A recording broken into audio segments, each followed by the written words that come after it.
Jadi mereka sangat Indonesia. Jadi jangan pernah pertanyakan merah putih mereka. Ada sebuah video hari ini baru terlihat ketika Max Hilger bermain dengan klubnya, tiba-tiba ada yang bawa bendera merah putih, lalu dia ambil bendera merah putihnya, dia foto. Nah, itulah nasionalisme. Ya, kita tidak bisa melihat nasionalisme itu karena tentu posisi yang hanya menjadi sebuah kontroversi. Di konten terbaru hari ini saya ingin membahas tentang ranking FIFA Timnas Indonesia yang terbaru yang sekarang berada di peringkat nomor 129. Setelah sebelumnya kita tahu Timnas Indonesia sempat berada di ranking 170-an. Kalau nggak salah ranking 174 pada saat Shin Tae-yong menjadi pelatih dari Tim Nasional Indonesia. Dan memang seperti yang berkali-kali saya jelaskan di beberapa konten dari channel YouTube Triple B, bahwa ranking FIFA dari sebuah timnas tidak bisa dijadikan patokan tentang kekuatan dari tim nasional tersebut. Tapi ranking FIFA dari sebuah timnas itu bisa menjadi patokan tentang progres dari timnas tersebut. Jadi pada saat sekarang kita melihat ranking dari timnas Indonesia naik terus di ranking FIFA, ya tentu ada sebuah progres yang real. Jadi ini bukan semacam ilusi apalagi mimpi. Tapi betul teman-teman, timnas Indonesia kita sekarang sedang meroket. Kenapa bisa meroket seperti ini?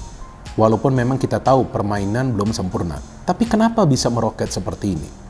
Karena ada sebuah proses yang cukup panjang yang dijalankan. Dan memang kita tahu masih akan bertambah jumlah pemain diaspora di tim nasional Indonesia. Itulah mengapa sekarang kita melihat permainan dari timnas kita lebih rapi. Para pemain lebih percaya diri di atas lapangan. Artinya, tim-tim raksasa pun tidak akan mudah untuk mengalahkan kita. Apalagi pada saat timnas kita bermain di kandang sendiri. Seperti di Stadion Gelora Bung Karno. Jadi memang sekarang kita sudah bisa melihat teman-teman sebuah progres yang berkelanjutan. Karena pada saat ranking FIFA dari timnas kita itu mulai naik, maka naik terus. Dan kita tahu juga ada target dari PSSI yang diungkapkan oleh Ketua Umum Pak Erick Thohir bahwa dia menginginkan agar timnas kita berada di ranking FIFA 100 besar. Jadi memang bagus punya kalau bisa dikatakan. Jadi ngapain untuk kita permasalahkan lagi? Ya, kalau ada suara-suara dari luar yang mempertentangkan, wah kebanyakan naturalisasi dan segala macam lah bicara, itu bagi saya nggak usah didengar lah. Ya, kita tetap fokus ke depan biar tidak mengganggu konsentrasi mereka ini. Karena mereka itu berjuang untuk negara kita, ya negara Indonesia yang mereka ada. Jadi Garuda ada di dada. Jadi mereka bagus, nasionalisme mereka luar biasa. Ya, kalau mereka tidak punya pikiran untuk membantu Indonesia, ngapain mereka susah-susah untuk bisa datang kan? Tapi mereka sekarang udah punya niat baik untuk membela Indonesia. Jadi kita harus dukung penuh, sama seperti dukungan yang dilakukan oleh anggota DPR RI, baik Komisi 3 maupun Komisi 10. Dan ini yang membuat saya juga salut ya, dengan bagaimana dukungan yang kuat dari pemerintah, ya bukan saja dari DPR RI yang bergerak dengan cepat, tapi Kemenkumham merespon dengan bagus sekali. Tidak perlu Mes dan Eliano untuk datang lagi, untuk menghemat waktu teman-teman.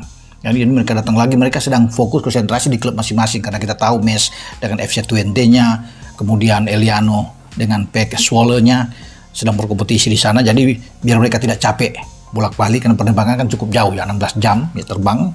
Ini memakan waktu.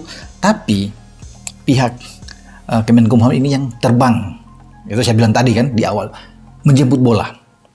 Datang ke Den Haag, di kedubes kita di sana, kemudian mengundang Mes dan Eliano datang ke kedutaan. Karena mereka di Belanda ya udah paling cepat sekali datang, langsung diambil sumpah.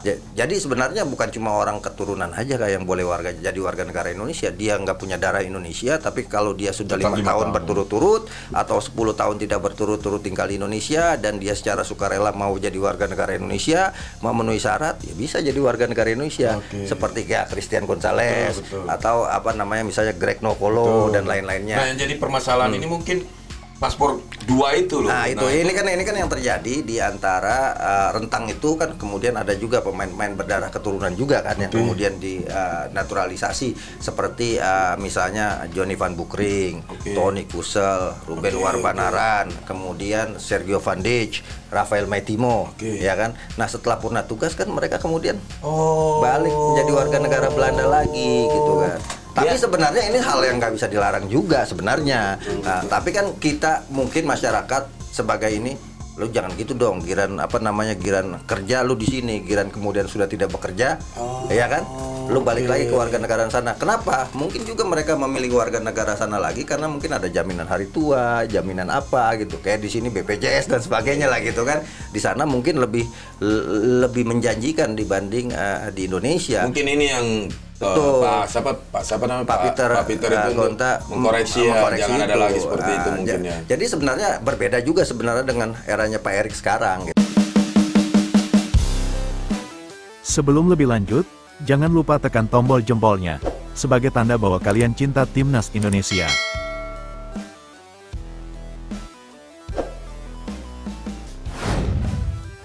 Supporter Malaysia langsung bereaksi setelah Timnas Indonesia berhasil mengangkangi Harimau Malaya dalam ranking FIFA terbaru. Timnas Indonesia resmi naik 4 peringkat ke posisi 129 dalam ranking FIFA terbaru yang diumumkan pada Kamis, tanggal 19 September tahun 2024. Kenaikan yang cukup signifikan ini tidak lepas dari performa Timnas Indonesia di putaran ketiga kualifikasi Piala Dunia 2026.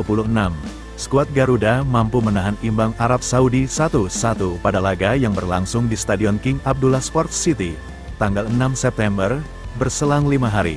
Ragnar Oratmangun dan kawan-kawan bermain imbang saat menjamu Australia di Stadion Utama Gelora Bung Karno. Berkat dua hasil imbang ini, pasukan Sintayong mendapat tambahan poin sebesar pukul 15.44 dan berhak naik 4 peringkat. Sementara itu, Timnas Malaysia yang menggelar Piala Merdeka 2024 naik 2 peringkat ke posisi 132 di ranking terbaru FIFA. Dua kemenangan yang diperoleh Timnas Malaysia saat menghadapi Filipina dan Lebanon membuatnya memperoleh tambahan pukul 10/6 poin. Melihat Timnas Indonesia berhasil mengangkangi Malaysia, supporter Harimau Malaya pun langsung bereaksi.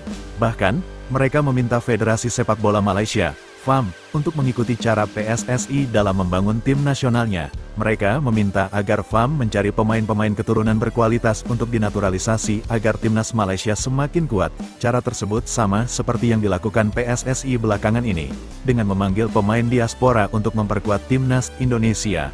Harap tagar FAM DPT tambah player-player warisan beberapa org DLM masa terdekat, UTK main DGNHM. Tulis akun Facebook Rizal Sari, terbaik. Teruskan mencari pemain-pemain yang berkualiti di dalam Liga M maupun luar Liga M. Harap Coach Pau dapat meneruskan lawatan di beberapa stadium UTK menyaksikan persembahan pemain dan menilai prestasi pemain. Tulis akun Facebook Fasyad Visi. Berita selanjutnya, Erick Thohir sebut nasionalisme pemain naturalisasi tak perlu dipertanyakan. Ketua Umum PSSI Erick Thohir mengatakan, nasionalisme para pemain naturalisasi yang membela tim nasional Indonesia tidak perlu dipertanyakan lagi. Mereka sangat Indonesia, jangan pernah mempertanyakan merah putih mereka, ujar Erick di kantor Kementerian Hukum dan HAM, Jakarta, Kamis. Dia menyebut, para pesepak bola naturalisasi memiliki rasa cinta dan kebanggaan yang dalam untuk Indonesia lantaran mereka merupakan keturunan dari orang tua atau kakek dan nenek warga negara Indonesia. Pergantian kewarganegaraan mereka menjadi Indonesia pun dilakukan atas keinginan sendiri. Menurut Erick, hal-hal itu yang membuat pemain-pemain tersebut selalu berlaga sepenuh hati untuk timnas Indonesia. Pria yang juga Menteri BUMN itu mencontohkan sikap Miss Hilgers, bek tengah FC Twente di Liga Belanda Eredivisie, yang naturalisasinya sudah disepakati DPR RI dan tinggal menunggu keputusan Presiden dari Presiden Joko Widodo. Erick menyebut, baru-baru ini dirinya melihat rekaman video di mana Miss Hilgers mendatangi penonton yang membawa bendera merah putih di Stadion Belanda, mengambil bendera tersebut dan lalu berfoto dengan membentangkannya. Peristiwa itu terjadi di Stadion De Grolsvesten, NCD, Belanda, usai Miss membantu timnya FC Twente menundukkan tim tamu SC Heerenveen dengan skor 2-0 di Eredivisie, Rabu, 18/9 dini hari WIB. Itulah nasionalisme. Miss itu ibunya orang Manado. Ibunya sering pulang ke Manado untuk melihat yayasan tunanetra yang dibinanya, kata Erick. Dan, menurut Erick, nasionalisme idealnya tidak dibenturkan dengan pandangan-pandangan yang bersifat kontroversi. Dia menegaskan, naturalisasi merupakan salah satu upaya PSSI untuk meningkatkan kualitas tim nasional yang dilakukan secara berkesinambungan dan jangka panjang. PSSI, Erick menyampaikan, selalu maksimal dalam mencari dan menyiapkan talenta sepak bola terbaik untuk memajukan tim nasional. Yang namanya pembangunan timnas itu bukan hanya dilihat dari sisi jangka pendek atau shortcut, jalan pintas red, atau quick win percepatan.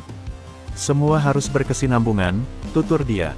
Program naturalisasi pesepak bola keturunan Indonesia yang bermain di luar negeri semakin gencar dilakukan terutama saat pelatih asal Korea Selatan Shin Tae-yong menangan timnas Indonesia sejak akhir tahun 2019.